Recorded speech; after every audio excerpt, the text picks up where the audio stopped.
Hello there, everybody. Today I will be reading or describing and illustrating kind of one of my old Wattpad stories.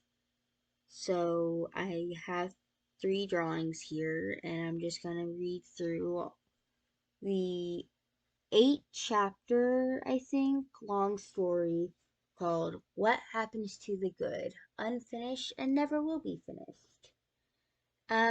Basically, what the story is about, I should probably tell you guys.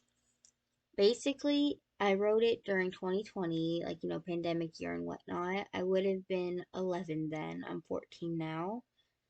And basically, the whole idea, like, the concept, was that basically, this girl was really nice. And when I say really nice, I mean so nice. I made her unrealistically nice. It's really embarrassing how nice I made her because it's just so unrealistic. But whatever, she was super nice. And then she got hit by a car, and then she got to come back as like some sort of mythical creature or something. But yeah, that's kind of the premise of this story. And I'm just gonna start describing to you what happened. I was gonna read it out loud, but I can't read out loud. Then I'm gonna have text to speech do it, and that was a lot of problems, mainly because the text to speech app I usually use for like listening to stuff and whatnot, um, it like wouldn't like let me download the audio or anything, and I tried recording the audio, but it came out really fuzzy or quiet. It was a whole thing. So instead, I'm just gonna be describing to you what happened. What happens. So, chapter one, titled How It Started.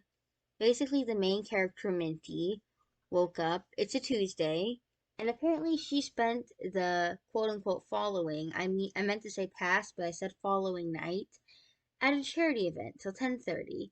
And then she couldn't sleep. And I tried to make her relatable by saying she couldn't sleep because she had 2 cups of hot chocolate. And she got out of bed and she put on a cute outfit consisting of a baby yellow top and jeans that were so light they were almost gray instead of blue. She brushed her silky blonde hair and went downstairs. She greeted her mom, who asked, "Who do you sleep?" instead of "How do you sleep?" And Minty replied tiredly and went to the pantry. She grabbed very specifically Honey Bunches of Oats and went towards the fridge. Her mom chuckled and mentioned how Minty had 2 tests today. "Yeah, I know, geometry and history," Minty replied. "Well, I'm afraid if you fail, I'll have to cut her allowance," her mom joked. "Mom, when have I ever failed a test? And I did not put a question mark for that." Minty was very clearly annoyed. Uh, and then I mentioned how it was true, and then I very heavily and very exposition, expositionally lay on how nice and kind and perfect Mindy is in every way, and how basically her entire life is to be nice to people. But she also studies because she also tries to do good for herself.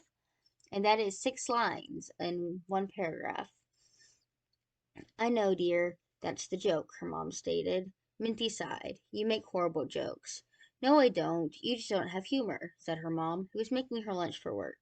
"Whatever," Minty spoke. Just then, Lauren came in. Lauren was 2 years younger than Minty, making her 13 and in the 8th grade, and Minty 15 in the 10th grade. They were great friends, not BFFs. They both already had non-related friends, but they were really close, like sisters should be. What's really funny about this is that I am not that close to my sisters. I am a bit closer now, but we were not in a good relationship place in like 2020. So it's really funny to me that included I was like, this is how sisters should be, when me and my sisters were not like that at all. So Minty compliments Lauren's hair because it was in a French braid. And then Lauren got out her phone and started talking to like a friend or something. And then Minty ate breakfast, brushed her teeth because you gotta keep them pearly white. She put on lip gloss and threw some foundation to her birthmark on her chin, which I forgot to add in the drawings, all three of them. So you will not see the birthmark, but it exists apparently, or at least once did exist. And then she put some mascara on, and she has hazel eyes apparently. She finished up with some blush, packed her homework, made sure she had her phone, grabbed her sunglasses, put on comfy tennis shoes, and left. A bunch of common mistakes, but whatever. She began to walk toward her school when she saw the news board. She lives in a city. There are areas in cities where you live in houses. Apparently, I need to clarify that for people. I'm pretty sure I think I was mean to try to say she lived in the suburbs where I live, but I didn't really know what that was. And apparently the city hosts many different events, programs, and other things like that on the board. She read a blue flyer for a new animal center because the one they had was too worn down. The flyer also said where to donate, and she planned to do it after school. She copied the number to her phone and continued on her way. She was walking when she saw an elderly woman struggling to cross the street. She walked over to the woman. "Hello, miss. What's your name?" The woman looked up at Minty. "Sorry, I'm hard of hearing. May you please repeat that?" "Oh, sorry. What's your name, miss? You need any help?" she repeated, more slower and emphasized. Yes, actually, I wouldn't mind any help. My name is Diana." This made Minty smile. She held out her hand and Diana took it. They slowly began to walk across. Minty started some small talk. "So, where are you going, Miss Diana?" "Oh, just the library. And you?" "School." "I remember when I was in school," Diana recalled in her sweet voice. "It was my graduation the day Diana was saying, though she never finished. It all went so fast. Neither Minty nor Diana remembered exactly what happened. Diana was interrupted by a loud honk. They both looked to see a minivan reaching near them. The light was red. What was the person doing? Didn't matter. Minty thought fast. Minivans don't drive that fast, and if she was hit, she would be hurt no matter what. She pushed Diana out away as she tried to escape. Diana was fine, but Minty was in deep water. I don't know how Diana was fine because she's like sounds like an old lady, but you know what? Being pushed away doesn't hurt old ladies, apparently. And that is chapter one of What Happens to the Good. I kind of skimmed over some parts, but I don't. I mean, I really kind of overlaid how like nice and perfect this character is, or whatever. Which I mean, it was pretty exposition heavy, and oh, I should probably point out that my dream is to be an author. I want to be an author who illustrates my own stories. So that's another reason why I'm like criticizing all this because I know that I can do better. I practice writing a lot. I so yeah, I like to write. I practice again. I write a lot. I want to be an author. So that's kind of why I also feel kind of qualified to criticize this mess. Oh, by the way, this isn't a story I would read or write now. Like, I was interested in back then. I'm not now, but yeah, that's chapter one. Um, a million typos. Very exposition. It was whatever. Chapter two. Oh yeah, All right, before we get started with chapter two, I should probably point out that in this drawing, I am drawing her as an angel. Uh, this is not an angel story, but I kind of made the mental parallel of like she was super nice and got to come back as a mythical creature too. She was super nice, so she went to heaven and became an angel. I don't know. I'm not actually even Christian, but I did it anyway. That's what the drawing is. Anyway, chapter two, entitled "The Bridge." When she woke up, she wasn't on the road, nor at home, school, or as you would expect, a hospital. She was in a dream, it looked like, but it felt so real. Was she dead? She finally got to her senses and looked around. She was in space? That's what it looked like. She looked down, and to her amaze, she was standing on a floating rock in the middle of nowhere. When she looked back up, she realized there were much more floating rocks all around her. She had to be dead, right? She realized one of the rocks had a floating purplish bluish orb. That's what I drew in the first drawing. It's also the cover of the original one. I kind of drew this orb. That was what the first drawing was. When she looked down, she saw a floating rock path up to the orb. Then, one by one, the rocks bounced, made a musical sound, and then went back down. It was like a tune, almost as if they wanted her to jump on them to get to it. So she took a leap of faith and extended her legs and jumped. As she landed on the first one, it made its sound, me. Then the second was fa, and the third was a high do. As she reached the rock with the orb, no sound was made when she touched it, so she had to be there. She looked at the orb, all the purples, blues, greens mixing together like a storm. She walked forward, everything in slow motion, but the speed was quite normal. When she was about 10 inches away, she reached up her arm, which was paler than usual, and then she touched it. Everything turned white. And that's chapter 2, The Bridge. It is a lot shorter than the first chapter. It's like, I think, around 600 words shorter.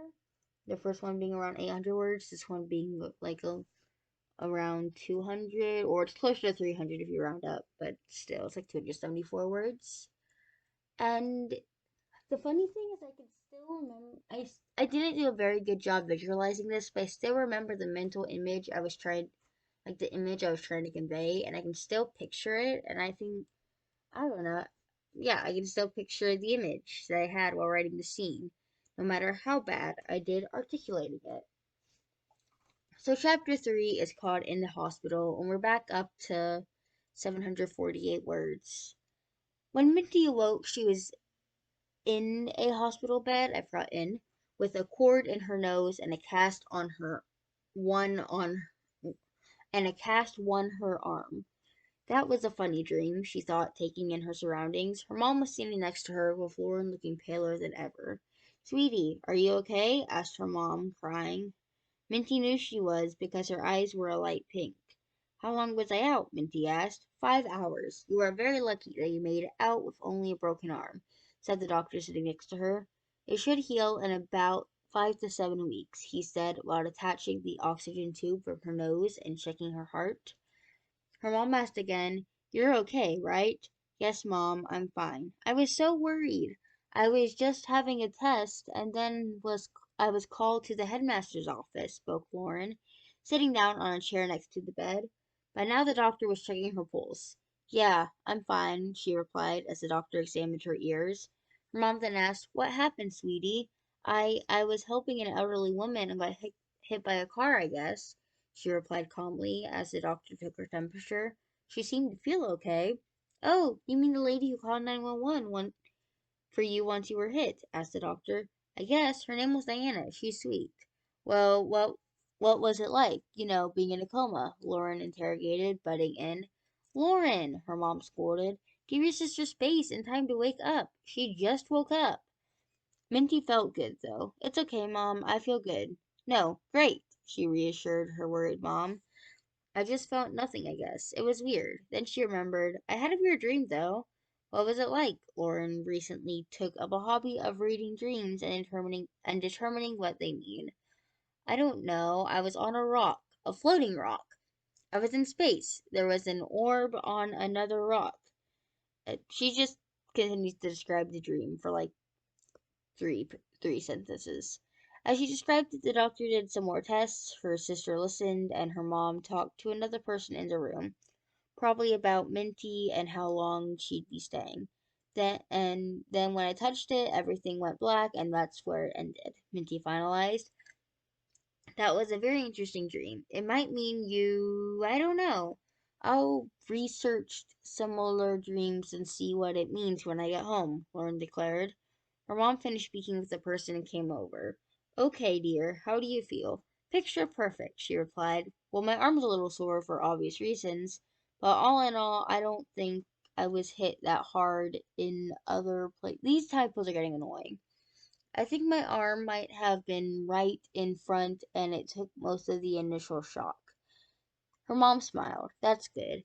Yeah, I'm happy. Your teachers will be too, Lauren replied, grinning slyly. She reached into her backpack, which was beside the bed, and took out a large stack of 11 papers. When I went to the headmaster's office, he told me that if you felt good, they'd give you your homework for all of your classes, your tests for the day, and your classwork. I don't know why the headmaster had all that, but he did. Minty groaned. Lauren, her mom snapped. And no, she's right. I should do it, Minty sighed, being the goody two shoes that she was. She took the papers. Her mom shook her head. No, it's okay. Then the doctor finished all the tests and procedures. He butted in, saying, You'll be fine. You'll spend the night here, and you should be discharged tomorrow. Well, that's good, said her mom, smiling. She went off to talk with the doctor and the other person, probably her supervisor. Minty guessed at this point, seeing she didn't leave since earlier. Minty smiled. Yeah, may I please have my phone? I want to tell my friends I'm alright.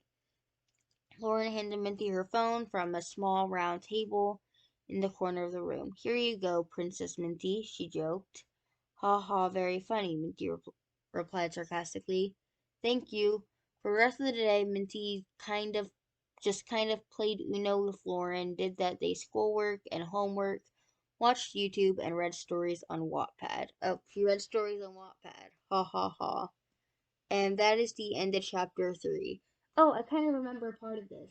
I remember how I was writing this directly on Wattpad, and the word Wattpad was like marked as a wrong word, like red underline.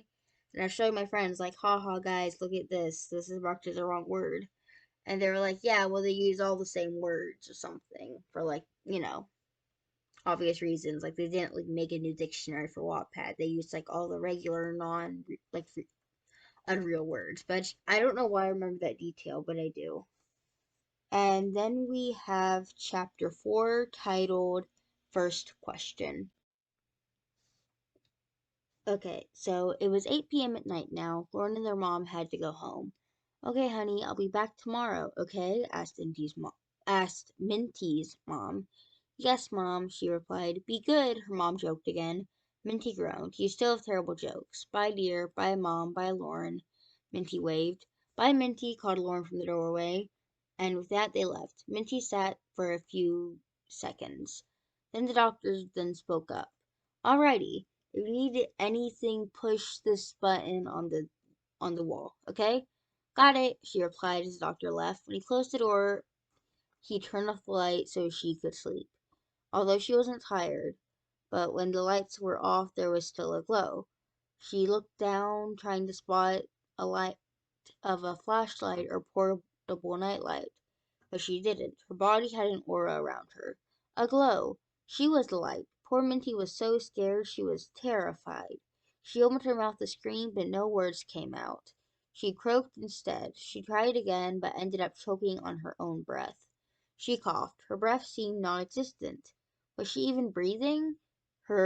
She breathed in and out slowly. She was breathing. That was a relief. Finally, she opened her mouth and screamed, a high-pitched, ear-splitting scream. The doctor opened the door and immediately turned back on the light, making the glow either disappear or just really hard to see. Miss Minty, are you okay? He asked. I was glowing a second ago, Minty half questioned, half asked. Those are the same thing.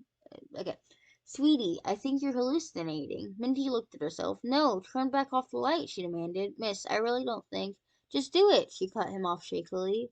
The doctor shrugged and turned the light off and closed the door, as to not let any light from the hallway in. Minty looked at herself in complete shock. She wasn't glowing. What? She questioned under her breath. I swear I was. The doctor sighed. Look, sometimes after being hit, the brain will mess with you because it is still confused. But I was really glowing. I really was glowing.